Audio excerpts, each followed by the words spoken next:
کہ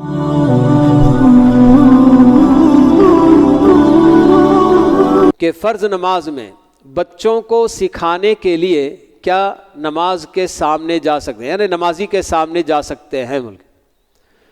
بھلے سے بچے بھی ہوں، ان کو جب سکھانا ہی ہے ہمیں، تو ایسی صورت میں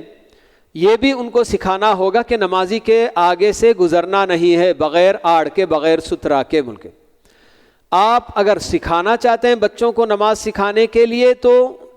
ان کے آگے کوئی آڑ، جس کو کہ ہم سترا کہتے ہیں، سترا آگے کر دیا جائے، ان کے اپنی کہ سجدے کی جگہ تک ایسے اس کو رکھ دیا جائے، اور اس کے پیچھے سے آپ ان کو کچھ بھی سکھائیں تو انشاءاللہ کوئی حرج کی بات نہیں ہوگی۔ بغیر سترے کے نمازی کے درمیان میں نہیں جا سکتے، بلکہ یہ بھی تو بچوں کو سکھانا ہوتا ہے۔ تو اس وقت اگر ہم خود آگے رہ کر بچوں کی، نمازی کے سامنے رہ کر اس کو اگر ہم سکھانے کی کوشش کریں گے تو بچے یہی سمجھیں گے کہ ہاں شاید نمازی کے آگے سے بھی گزر سکتے ہیں، آ جا سکتے ہیں، کوئی حرج نہیں بلکہ۔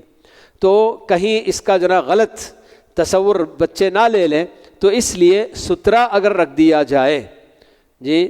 جیسے اگر بچوں کو باجماعت نماز پڑھائی جا رہی ہے تو امام کے آگے سترا رکھ دیا جائے، یا اگر تنہا پڑھ رہے ہیں تو بہرحال کوئی چیز آڑے رکھ کر سترے کے طور پر اس کے آگے سے ہو کر، سترے کے پیچھے ہو کر، وہاں سے آپ اگر کچھ بھی سکھانا چاہیں سکھا سکتے ہیں، انشاءاللہ کوئی حرج کی بات نہیں ہے۔